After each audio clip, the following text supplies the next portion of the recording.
masukkan alamat kamu dan seterusnya di situ kita scroll lagi. Kita kena terangkan pasal perniagaan kita, type of business. Maksudnya perniagaan kita ni jenis apa. Dan kita kena tahu menerusi SSM ni, setiap satu jenis perniagaan ni dia ada business code dia sendiri. Dia ada kod dia yang sendiri. So kita tekan button add business code tu. Lepas tu dia ada keyword. Keyword ni kamu boleh type dalam bahasa Melayu ataupun bahasa Inggeris dan kamu boleh cari. So macam sekarang ni kita cari makanan. So kita search, mungkin carian kita tu tak tepat ke apa benda, mungkin kita tukar kepada bahasa Inggeris pula, food. Tapi kamu gunakan dua-dua kod ni untuk cari mana yang sesuai untuk kamu. So sekarang ni kita tekan search. Dan bila kita tekan search ni, dia ada banyak sangat ni. So kamu kena ambil masa, kita kena baca satu-satu.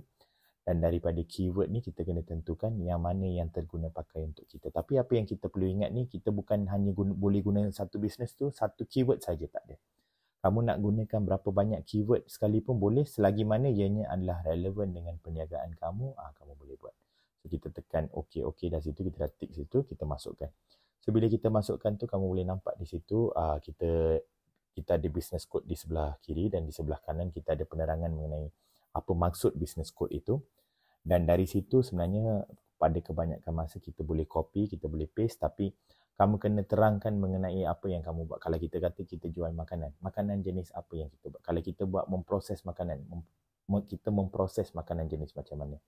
So cara paling mudah atau cara yang lebih mudah adalah kita copy daripada description business code itu. Kita boleh cut and paste, kita boleh masukkan di situ. Dan bila kita dah masukkan business code tu, seterusnya daripada situ kamu boleh olahkan dengan lebih lanjut lah. Okay, macam sekarang ni, okay, kita dah copy paste. So copy paste ni kamu terangkan lah, kamu nak cakap apa. Boleh. Dan seterusnya, kita scroll balik, kita lihat balik maklumat bisnes kita semua ni. Okay, tadi kita dah register sebagai Alang Enterprise. So kita tarik ni semua dah. Okay, pembetulan semua dah ada. Okay, kita dah ada semua di sini. So sekarang ni kita pergi kepada muka surat yang seterusnya, kita cuba tekan, kita tengok, kita cuba lihat apa yang jadi. So sekarang ni dia dah ada fees dan sebagainya, dia dah terangkan. Tapi apa yang kita sedar ni, kita scroll atas sedikit, bila kita tengok-tengok semua fee semua ni, tapi ada sedikit masalah di sini di mana nama yang kita nak senaraikan tu sebenarnya tak dibenarkan. Tadi tu kalau kita lihat dia tunjuk sebagai kita nak register sebagai Alang Enterprise, tapi dia dah kata error kat situ. Maksudnya nama ni dah diguna pakai oleh orang lain. So kita kena tukar nama perniagaan, tak ada cara lain. So kamu kena fikir nama lain. So bagi tujuan kita hari ni, saya akan menukar nama perniagaan tu lah.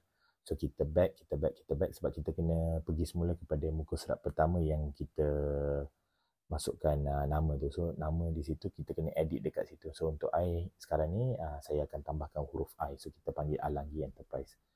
So kita dah tukar di situ. So kita cuba balik sama ada kita boleh mendaftarkan perniagaan ni sebagai Alang atau tidak.